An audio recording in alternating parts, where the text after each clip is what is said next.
Magandang araw po sa inyo lahat. Bago po tayo magsimula, huwag niyo po sanang kalimutan na mag-subscribe, mag-like, at mag-iwan po ng komento sa ibaba. Malaking bagay po ang inyong suporta dahil ito po nagbibigay sa amin ng lakas at inspirasyon para patuloy po kami makapaghatid ng mga kwentong puno ng aral, inspirasyon at magagandang mensahe sa buhay. Marami pong salamat sa walang sawa niyong pagtangkilik. At ngayon, samahan niyo po muli kami sa isa na namang makabuluhan at kapanapanabik na kwento. Simulan na po natin.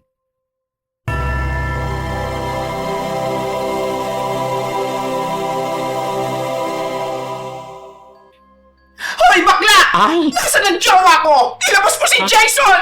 Jason, lumabas ka dyan! Hoy! Betchay! Ano ba yung ginagawa mo? Nakakabulabog ka ng mga customer! Sino bang hinahanap mo rito? Si Jason?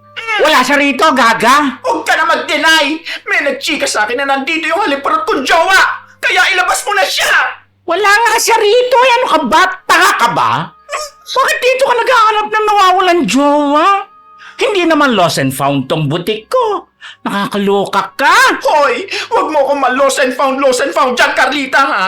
Huwag kang mag-ilusyon na maniniwala ako sa mga palusot mo! Ilabas mo si Jason! Ayun yung motor niya, oh! Oy. Kaya huwag kang magmamaang-maangan! Ah? Nandyan ang motor? Oo! So what? Excuse me, no? Hindi porket nandyan yung motor, nandito na sa loob ng shop ko, yang lalaki mo? Bakit ba tuwing nawawala yan, dito mo hinahanap? Wala akong keber sa mga palamunin, no? Lechembak lang to. Anong sabi mo? Bakit? Totoo namang palamunin lang yung jowa mo, ah. Ni wala nga pambili na sariling brief? Hoy! Hindi ko pag-iinteresan yan! Sa'yo na yan! Isaksak mo sa baga mo! Sus! Kunwari ka pa! Ha? Hindi, no? Umamin ka na! Inaagaw mo ang jowa ko, no? Matagal ko na napapansin niyang palihim mo yung sulyap sa kanya kapag nagiinuman tayo. Saka akala mo ba hindi ko nakikita yung pag-heart mo sa mga pictures niya sa FB kapag nakasando o nakahubad siya? Ang landi mo! Ako? Lalandi sa jowa mong dugyot? Ew! Yak! Nagpapatawa ka ba? Baka nakakalimutan mo. May-ari ako ng sikat na boutique at may mga branches na ito. Mapera ako! Yabang! Hindi ko pagtsatsagaan yung boylet mo. Ew! FYI lang ha. Kaya kong bumili ng 10 Jason kung gugustuhin ko. Bakit ako magtsatsaga sa tira-tira mo? Wow, ah! Kapal talaga ng mukha mo.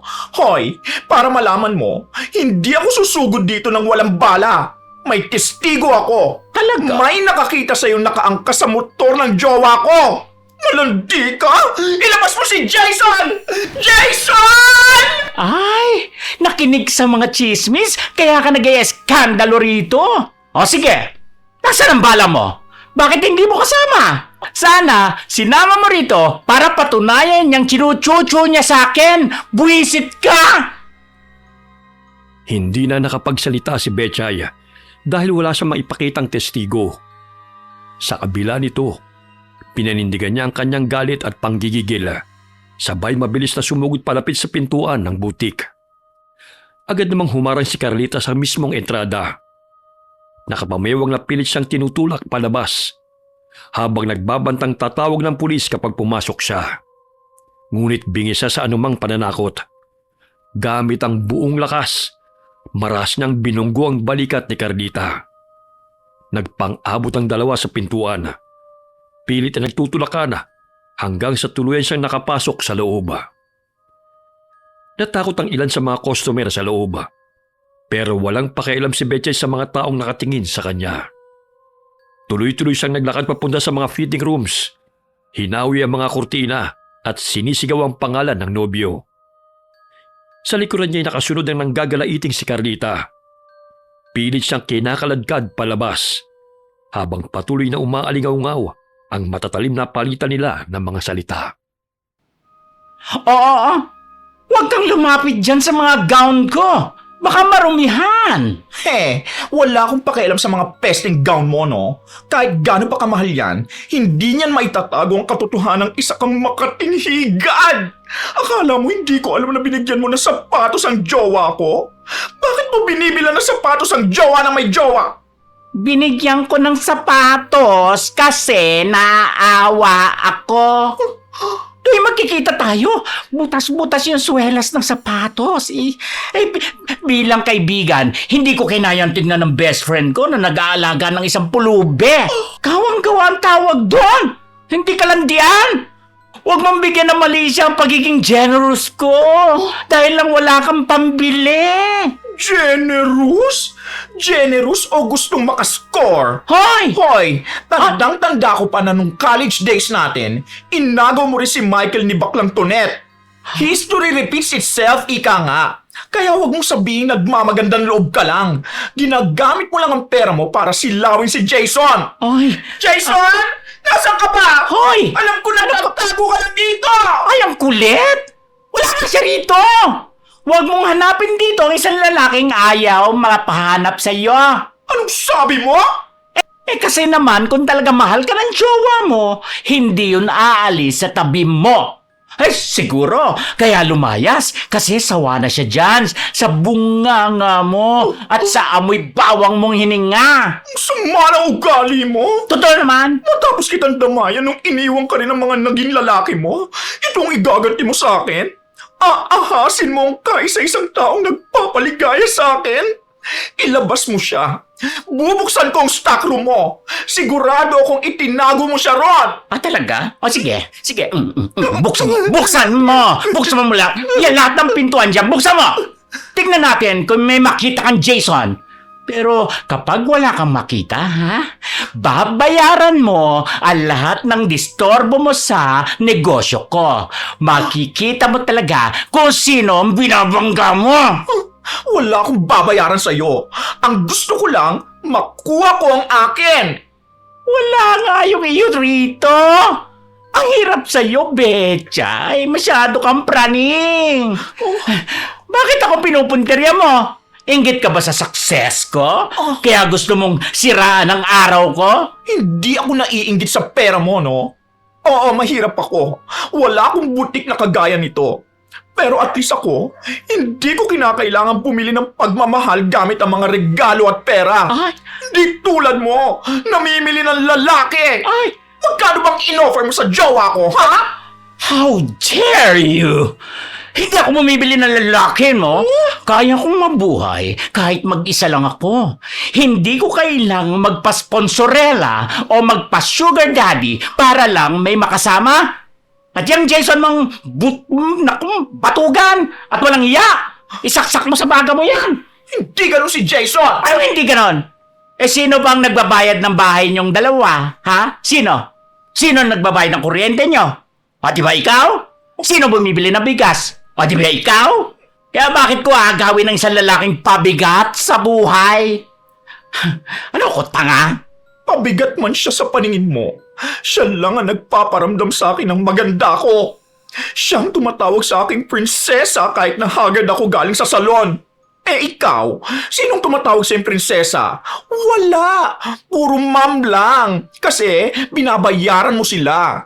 Inggit ka sa pagmamahal na meron kami ni Jason, kaya gusto mo kaming sirain. Alam kong nandito siya. Amoy na amoy ko pabangong binili ko para sa kanya sa Avon. Yung black suede. Amoy na amoy ko dito sa butik mo. Excuse me? Black suede? Betchay, nananadya ka ba o sadyang barado na yung ilong mo? Ang amoy na yan ay Joe Malone. My signature room spray. Huwag mo ikumpara ang mumurahin mong pabango sa amoy ng tagumpay ko. My goodness, the audacity of the chief-feeling woman. Ay, nakakasira ka talaga ng poise. Kung hindi ka lang sana nakakaawa, kanina pa kita pinakaladkad sa mga pulis. At uulitin ko, wala dito si Jason. Wala akong oras na makipaglaro ng hide and seek sa inyong dalawa. Kung gusto mo siyang hanapin, pumunta ka sa sabungan o sa bilyaran. Sigurado akong nandun ang lalaking yon. Wala siya doon. Hindi sugaro lang jowa ko. Pwede hindi kung hindi. Pero wala akong pakialam sa kanya. Kung wala kang pakialam sa kanya, bakit may nakita akong chat mo na tinawag mo siyang sweetie? See you later, sweetie! Sweetie? Ay, Punyemas naman, Bechay. Ikaw mamatay kong kabubuhan mo. Sweetie is generic term of endearment. Lahat ng tao tinatawag kong sweetie. Pati nga yung delivery boy ng Shopee, tinatawag kong sweetie. Huwag kang feeling special at huwag mong feeling special yung jowa mo. Kinomisyon ko siya na ayusin yung tumutulong tubo ng lababo ko sa bahay. Dahil sabi mo, kailangan niya ng extra income, di ba? Oh, kaya ko siya binigyan ng racket. Tapos, binigyan mo ng mali siya. At kailan pa siya naging tubero? Hindi siya marunong mag-ayos ng tubo. Puwera na lang kung ibang tubo ang ipinaayos mo, leche ka! Ay, luka-luka! Bechay! Ang baboy ng bunganga mo. Ganyan ka na ba talaga kadesperada para mag-imbento ng mga ganyang kababuyan? Naku! Look around you, Bechay. Oh, tignan mo ang buhay ko. Tignan mo ang paligid ko. I have a reputation to maintain. Hindi ko isusugal ang pangalan ng boutique ko at ang social standing ko para lang sa isang lalaking amoy araw. Now, I am giving you one last warning. Get out of my shop before I call the authorities. Wala siya talaga dito? Oo, wala talaga siya rito. Abnormal ka. Oh, ano ngayon? Naniwala ka na? Ngayong nakita mo na wala dito si Jason, anong sasabihin mo? What will you say? Humingi ka ng tawad sa pag-iiskandalo mo dito sa akin. Hindi ako hihingi ng tawad sa'yo.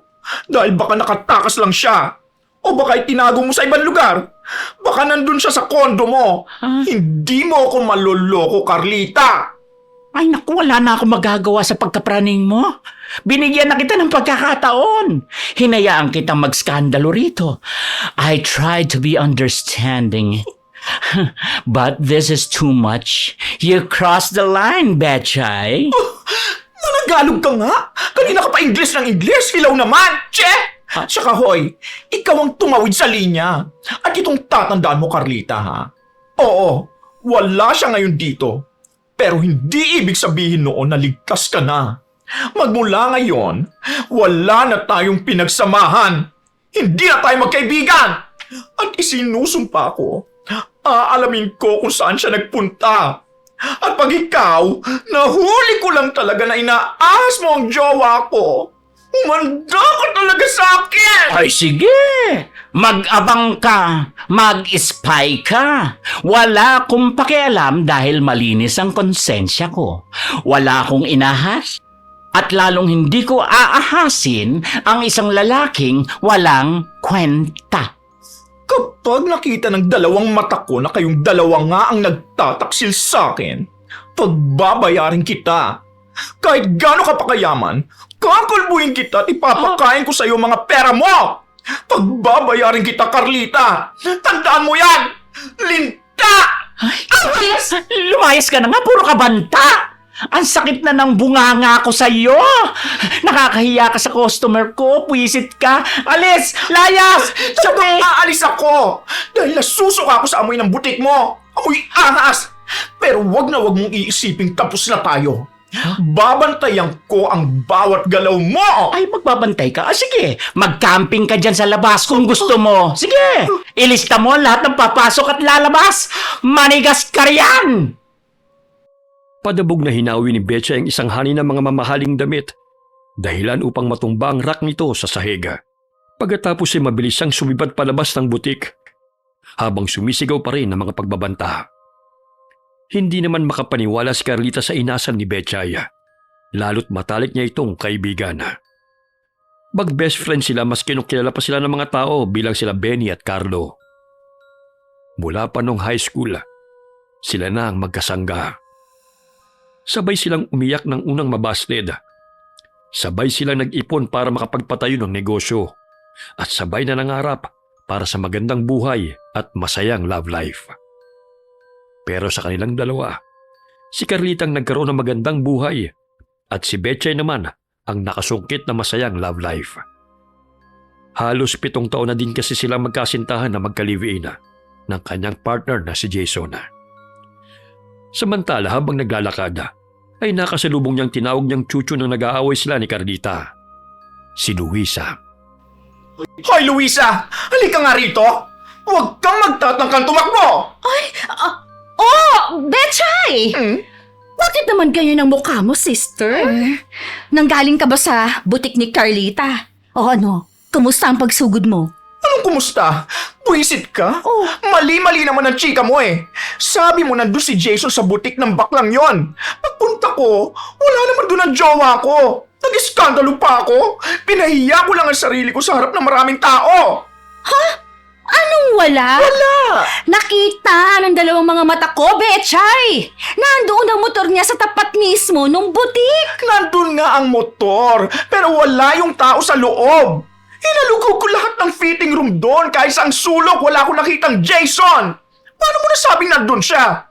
Gumagawa ka ba ng kwento para mag-away kami ni Carlita? Hoy, Betchay, mamatay man ako ngayon. Hindi ako sinungaling. Nakita ko mismo si Jason na pumasok doon sa butik na yon bago ako nag-text sa'yo, ha? Nakaputing sando pa nga at maong na shorts. Eh bakit wala siya nung sumugod ako? Baka naman ibang tao yung nakita mo. Malabo na ba yung mga mata mo? Malinaw ang paningin ko, pwede ba? Si Jason yun. Kilala ko jowa mo, no? Imposible magkamali ako. Baka naman, itinago nung malanding Carlita sa bodega niya. O kaya nakatalon sa bintana nang marinig yung boses mo. Isang pinto lang ang pasukan at labasan doon. At hinarang pa ako ni Carlita sa mismong entrada. Imposible makatakas si Jason lang hindi ko nakikita.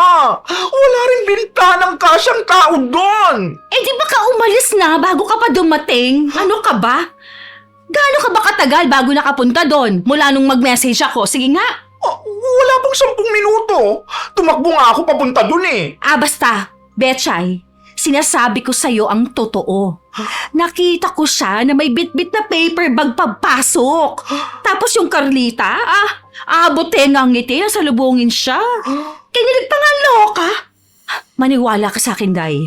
May nilagang ginagawa ang dalawa na yun. Siguraduhin mo lang, Luisa, ha?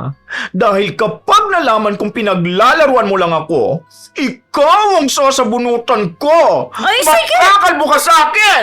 Kalbuhin mo ko kapag napatunayan mo na nagsisinungaling nga ako. Bakit naman ako gagawa ng kwento? Kaibigan mo ako, girl. Gusto lang kitang protektahan. Ayokong pinagmumukha kang tanga ng jowa mo at niyang si Carlita. Pwes, malalaman ko rin ang totoo. Sisiguraduhin kong lalabas ang baho nila kapag nahuli ko sila sa akto! Padabog na tinalikuran ni Betchay si Luisa at naglakad pa uwi habang nagdidilim ang paningin sa matinding selos. Kusang bumalik sa alaala niya yung magkakasama sila sa mga inuman. Kapag nalalasing na kasi sila, todo titig si Carlita sa dibdib at braso ng lalaki. Tapos ay hinahawakan pa niya ang biceps nito. Sabay hirit na swerte siya. Todo asikaso rin ito sa tagayan noon. Ang malalagkit na tingin na yun ang ugat ng lahat. Kaya nabaon sa utak niya ang sumbong ni Luisa. Pagdating sa bahay, sinalubong siya ng katahimikan at doon tuluyang bumuhos ang lungkot. Naupo siya sa gilid ng kama at umiyak. Dahil masasayang lang ang 7 taon ng kanilang pagsasama. Sa sobrang pagod mula sa pagwawala sa loob ng shop, nakatulog siya nang hindi man lamang nagpapalit ng damit. Nagising siya pagkalipas ng ilang oras dahil naramdamang may kasama na siya sa loob ng kwarto. May narinig siyang kaluskos at lumubog ang kutsyon sa dulo ng kama. Mabilis niyang idinilat ang kanyang mga mata at bumangon. Napasinghap siya sa gulat. Nakaupo si Jason sa gilid ng kama. Hawak ang isang bag habang seryosong nakatitig sa kanya. Jason? Tumating ka na? Ay, salamat naman. Oh, teka, ba't may hawak kang bag? Anong ibig sabihin yan, ha? Mabuti naman gising ka na, Betchay. Oh. Kanina ko pa hinihintay na magising ka eh. Kailangan kasi natin mag-usap ng seryoso. Bakit? Ano ba yung sasabihin mo? Bakit ba? Saan ka ba nang galing? Bakit bigla-bigla ka na lang nawawala? Betchay, maghiwalay na tayo. Ano? Maghiwalay? Ano bang klaseng biro yan? Hindi nakakatawa. Hindi ako nagbibiro. Seryoso ako. Ayoko na. Haalis na ako. Sandali lang. Linawin mo nga sa akin. Ano bang problema mo? Wala. Wala akong problema. It's not you, Betchay. It's me. Leche! Huwag mo nga ako idaan sa mga linyang ganyan. Hindi ako papayag sa gusto mo. 7 taon, Jason! 7 taon tayo nagsama sa iisang bubong. Tapos ngayon sasabihin mo na tapos na tayo? Ano yon? Sa isang iglap lang? Itatapon mo yung 7 years? Hindi na kita mahal. Unyemas, hindi ako naniniwala sa'yo. Bakit ba? Ano bang problema? May kulang ba? Pangit ba ako? Kapalit-palit na ba ako? Sabihin mo! Oo eh. May nakita na akong mas nakakagit sa'yo. Hindi na ako masaya sa'yo. Kinakapos ka na ng budget sa akin eh. Ano? Hindi mo na kaing tustusan yung mga luho ko. Sawa na ako sa mga bariyang binibigay mo sa akin. Maria? Wow! Ang kapal naman ang mukha mong sabihin yan sa akin. Matapos ang lahat ng sakripisyo ko para sa'yo sa loob ng 7 taon, ganito na lang ay igaganti mo sa akin ngayon? Wala kang utang na loob! Isipin mo naman kung nasan ka nung walang-wala ka. Nung umalis ka sa gym bilang instructor at nawalan ka ng trabaho, sino ang sumalo sa'yo? Sino ang nagpakain sa'yo araw-araw? Ako! Lahat ng pangangailangan mo binigay ko! O ngayon sinusumbat mo na sa akin lahat ng yan? Bakit, Betchay? Hiningi ko ba sa'yo lahat ng mga binibigay mo sa akin? Pinilit ba kitang buhayin mo ko? Kusa mong ibinigay sa akin lahat ng yan. Dahil sabi mo, mahal mo ko. Saka, sinuklihan ko naman ng lahat ng yan Naging tapat ako sa'yo sa loob ng maraming taon. Minahal kita ng totoo at naging totoo ko sa'yo. Pero, iba na ang sitwasyon ngayon eh. Iba na ang gusto ko. Anong tunay na dahilan? Sabihin mo sa akin kung bakit bigla kang nagbago. Si Carlita ba? Ha? Sabi ko na nga ba? Sabi ko na nga ba? Kayong dalawa ng ahas na yun na nagtataksil sa likod ko. Ang galing yung magtago. Matagal ko nang napapansin ang malalagkit niyang tingin sa'yo tuwing nagiinuman tayo. Pero nagbulag-bulagan ako dahil matali ko siyang kaibigan.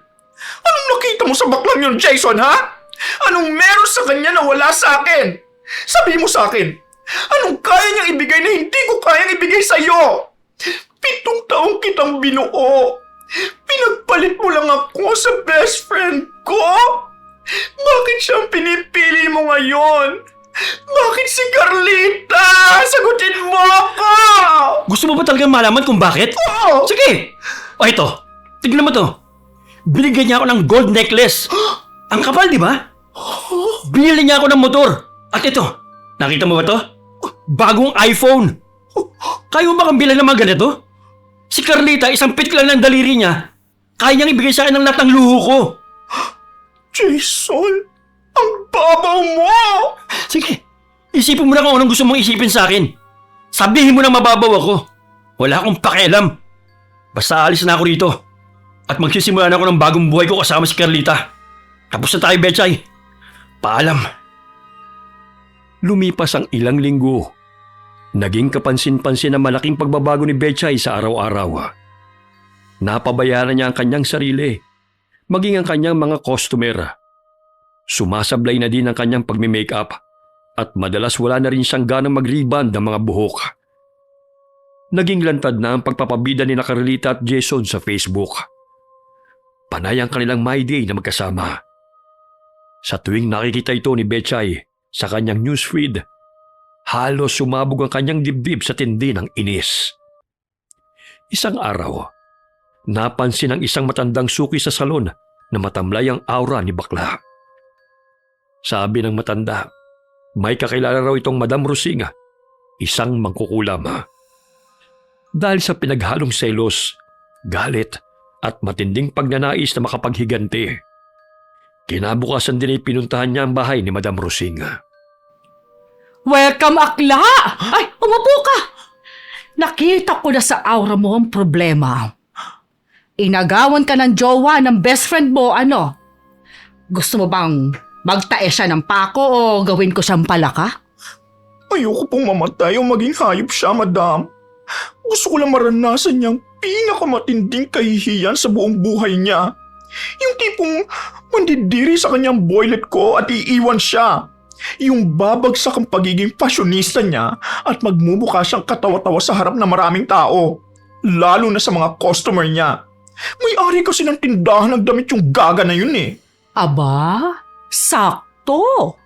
Meron akong premium humiliation package para sa'yo. Anong mangyayari kapag ginawa mo sa kanya yung premium humiliation package na yan?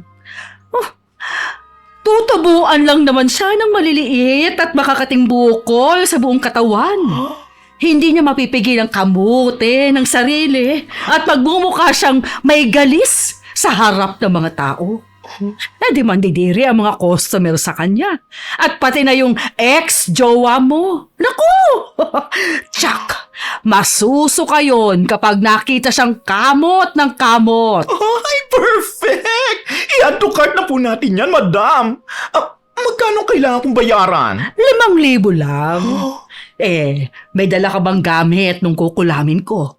Kailangan ko yun. Tsaka gamit din ng jowa mo para maitali kong lalaki mo sa sumpa ni Carlita.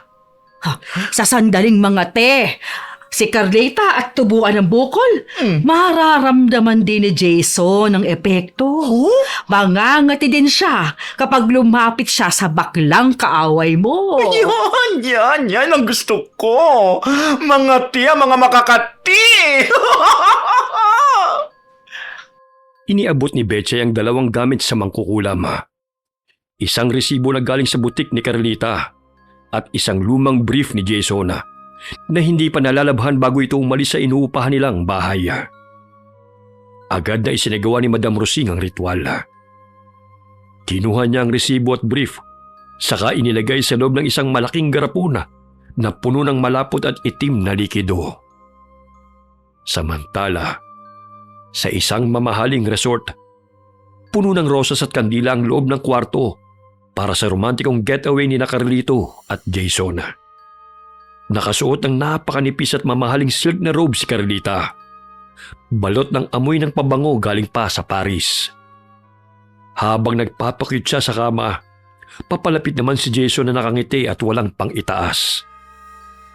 Ngunit sa sandaling itinaas ni Carlita ang kanyang mga braso para yakapin ang kasintahan, biglang natigilan si Jason.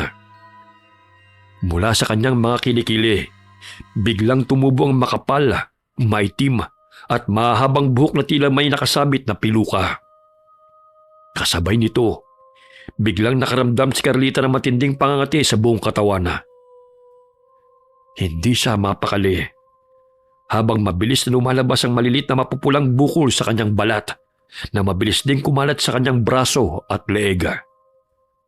Napaatras si Jason nang makita ang biglaang pagbabago sa itsura ni Carlita. Puno ng takot at pandidire, napasigaw siya ng malakas. Bigla na lang din siyang nakaramdam ng matinding kate sa sarili niyang balat.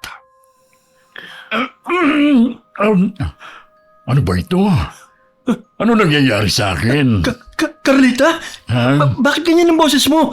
Bakit parang boses ng tatay ko? Hindi ko alam. Ang kati-kati ng balat ko. Parang kinakain ako ng libo-libong langgam. Ay, tulungan mo ko.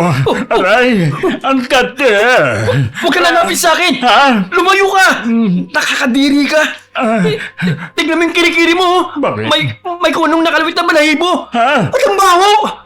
Amoy ka na nabuksan! Ano? Ano sabi mo? Ano nakakadiri? Ha? Oo, nakakadiri ang itsura mo! Iyak! Ayoko na! Pati ako nangangati na sa'yo eh! Ayoko na! Bahala ka na sa buhay mo! Mabilis na iniwan ni Jason ang kasintahan. Wala nang nagawa ang pobre kundi ang humagulgol ng mag-isa. Naging impyerno ang buhay ni Carlita sa mga sumunod na araw. Umiwas na si Jason dahil napansin itong lalong tumitindi ang pangangati niya tuwing maglalapit sila. Hindi rin nakaligtas ang kanyang lagay sa mga tsismosa sa lugar Kaya naging tampulan siya ng usap-usapan. Dahil sa desperasyon, humanap siya ng sariling espertista. Ayon sa tawas na isinagawa, malinaw na biktima siya ng kulam. Nang usisain kung sino ang salarin, isang imaheng lumabas sa nabuong kandila, isang babae o lalaking may hawak ng gunting. Dala ng matinding puot at paghahanap ng hustisya, hindi nag-atubili si Carlita na gumante. Ipinakulam din niya si Betchay para maranasan ito ang higit pa sa dinaranas niyang kahihiyan. Aray! Aray ko! Ano nangyayari sa mga daliri ko sa kamay? Bakit nagbulbulo ka? Yan! Yan ang napapala ng mga inggitera at etyoserang palaka. Akala mo ba, hindi ko malalaman na pinakulam mo ako? Lintik lang ang walang ganti, akla! Oh, Carlita, ikaw ang may gawa nito? Ang kapal din ang mukha mo gumante. Ikaw nga tong una ng agaw ng jowa! Hoy, excuse me! Hindi ko siya inagaw. Kusa siyang sumama sa akin. Kasi nga ginamitan mo ng pera. Inakit mo ng mga luho, malandi ka! At hoy, akala mo ba matatakot ako sa pakula mong to? Kayang-kaya ko ipagamot to. Tandaan mo, mas matapang at mas magaling ang mangkukulam ko. Humanda ka! Padadagdagan ko pa yung sumpa mo! Ha! Daldal mo? Para ka talagang latang walang laman! Tiyan! Sa sobrang gigil, sumugod si Betchay at mahigpit na hinablot ang buhok ni Carlita. Hindi nagpatalo ang huli. Ibinaon niya ang kanyang mahahabat matutulis na kuko sa braso ni Betchay. Nagpagulong-gulong sila sa sahig ng salona habang nagpapalitan ng kalmot, sampal at sabunot. Wala nang pakialam ang dalawa kahit nagkakasugat-sugat na sila sa tindi ng bakbakan.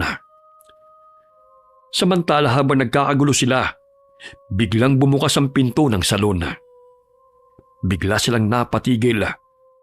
Nakita kasi nila si Jason na nakatayo sa may pinto. Nakasuot ito ng isang mamahaling polo, bagong gupit at mukhang mayaman. Hawak niya sa isang kamay ang susi ng isang kotse. Pero ang mas nakakapanggigil na eksena ay ang kasama nito. Nakakapit sa braso ni Jason ang isang babae. Si Luisa. Bumangon ang dalawa. Inaayos ang kanilang mga nagusot na damit at buhok. Anong ibig sabihin nito, ha? Kailangan pa ba ng explanation, Carlita? Tapos na ang palabas. Nandito lang kami ni Luisa para ipamukha sa inyo. Natapos na ang serbisyo nyo. Siya talagang mahal ko. Luisa? Walang hiya ka? Sulsul ka ng sulsul sa akin tapos ikaw naman palang tunay na ahas na tutuklaw sa aming dalawa? Ay, sorry mga akla. Kailangan ko kayong pag-auhayin para hindi niyo mapansin ang plano namin. Salamat sa mga ATM cards, sa mga mamahaling regalo, at sa puhunan para sa negosyo namin. Pinarahan lang kayo ng lalaki ko. Mga patay gutom! Binigay ko ang lahat sa'yo, Jason. Tapos, nilimas mo ang pera ko? Negosyo lang ang lahat, Carlita. Nakuha ko na ang kailangan namin sa'yo. Kaya, nakaipon na kami ni Luisa. Tama! Kaya tumigil na kayo sa kahibangan ninyo. Tanggapin niyo ang katotohanan. Ako ang tunay na babae. Gusto ni Jason magkapamilya. Gusto niya magkaroon ng anak. Kaya ekis talaga kayong dalawa. Hanggang sponsor lang ang papel ninyo sa buhay niya. Bye, mga sugar daddies! Tumalikod sina Jason at Luisa habang magkahawak ang kamay. Lumabas sila ng pinto, sumakay sa bago nilang sasakyan at mabilis na pinaharurot palayo. Natahimik ang buong salona. Napaupo na lamang ang dalawa sa sahig dahil sa matinding pagkabigla. Tinignan ni Betchay ang kaibigan niyang si Carlita. Nakita niya kung paano naging kaawa-awa ang dating palaban na bakla. Mahaba pa rin ang buhok sa kilikili nito. Amoy bagoong ang buong katawan. Nagsimula itong umiyak ng malakas. Biglang natawa si Betchay. Napatingin si Carlita. Kahit masama ang loob, hindi na rin ito napigilang matawa sa itsura ni Betchay na may malaking black eye at sira-sirang damit.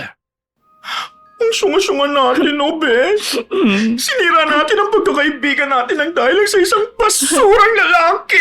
True. Ang boba ko. Pinagpalit ko ang samahan natin para sa isang pamintang hayok sa kwarta. Sorry, Besh. Patawarin mo ako. Ako nagpakulam sa'yo. Sobrang nasaktan lang talaga ako nung nalaman kung ikaw ang pinili niya eh.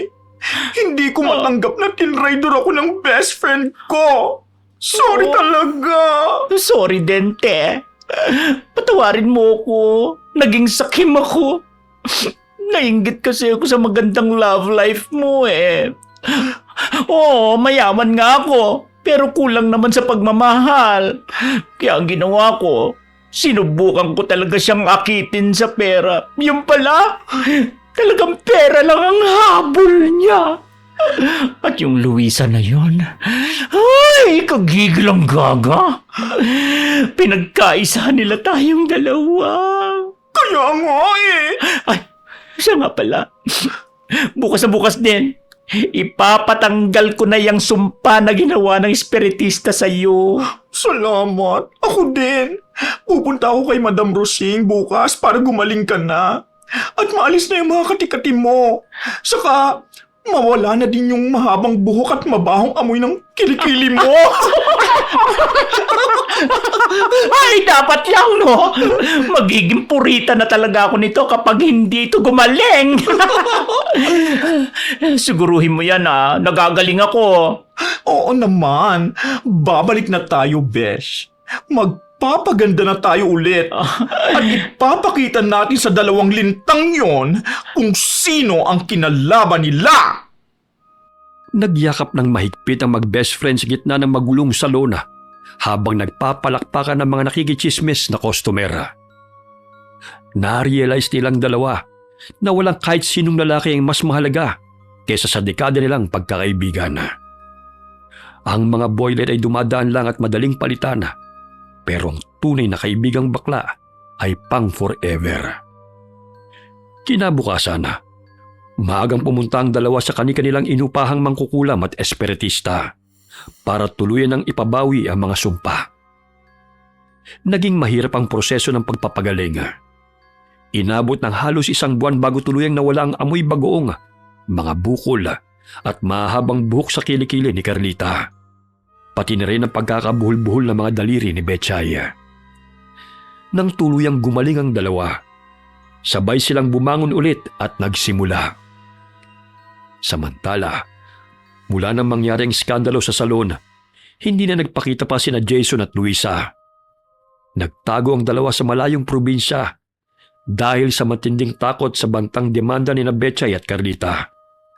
Siniguro kasi na mag-best friend na ipapablatter at ipapahuli nila ang dalawang manloloko kapag umapak pa ang mga ito sa lugar nila. Sa huli, isang mahalagang aral ang natutunan ni Betchay at Carlita.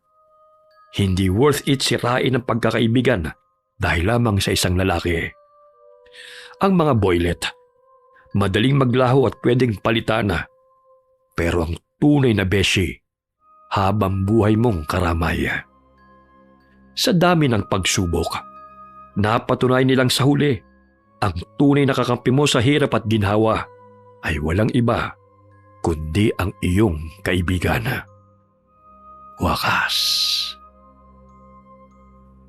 Okay, sana po nagustuhan niyo ang kwento namin ngayon. Shout out po tayo. Belated happy birthday kay Saria Aura. Greetings coming from Phoebe Ranyada. Shout out kina RD and Tonton. Greetings coming from Angeline Denaga.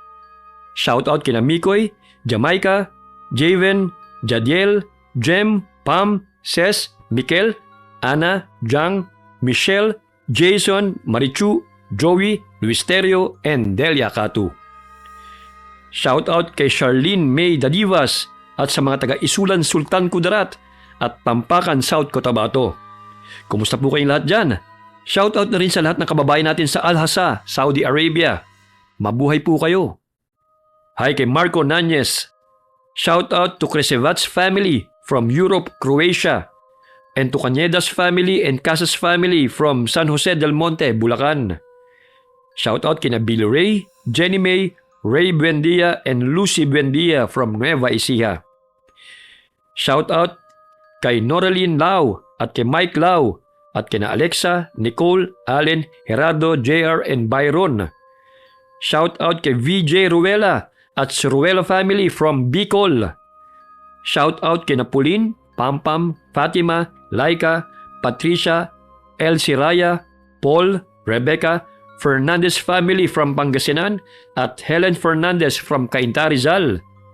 Shoutout sa Sukgang family at Suyod family from Buswang, Kalibo, Aklan. Shoutout sa mga taga New Age Graphics na sina Jason, Laika, Joy at Jami. Hi kay Jenny from Nagano, Japan. Hi kay Pinky Heperto. Hi kay Maria Socorro, Tanga. Hi kay Maria Consuelo Benitez from Mongolia. Hi kay Queen Bell, 25. Shoutout kay na Joanna, Jason. Binabati ko po si Jericho Busito. Nagagraduate sa August 11. Congratulations, Jericho. Greetings kami from Bernadette Busito. Shoutout kay Joel Oros from Sydney, Australia. Miss na miss ka na raw ni Maria Oros. Shoutout sa Abab ng Batulao QC. Welang pagmamahal. Alright. Kung nagustuhan niyo po ang kwento namin yon, sana po huwag niyong kalimutan na mag-subscribe, mag-like, at mag-comment. Huwag niyo rin po sanang kalimutan na suporta ng bagong channel ni Miss Gwen, ang Gwen Stories. Ganun din po yung kay Kuya Louie Horror Stories, na special guest po natin sa kwentong ito. Malaking tulong po ang inyong suporta para magpatuloy po ang aming mga channels. Muli po, marami pong salamat sa inyong lahat, and God bless all of you. Para patunayan niyang chimuchuchu niya si Johan sa puta ka. Sana sinama mo rito para Uy, puta ka nga. Huwag mong bigyan ng... ha? Kasi naman kung talaga mahal ka ng jowa mo, hindi yun aalis talaga. Gaga ka, bakit ganyan ako? Kaya bakit ka... ganyan? At ulitin ko ha, wala dito si Jason. Wala akong oras na makipaglaro na, hi sir, bakit? At lalong hindi ko aasa. Aahasin.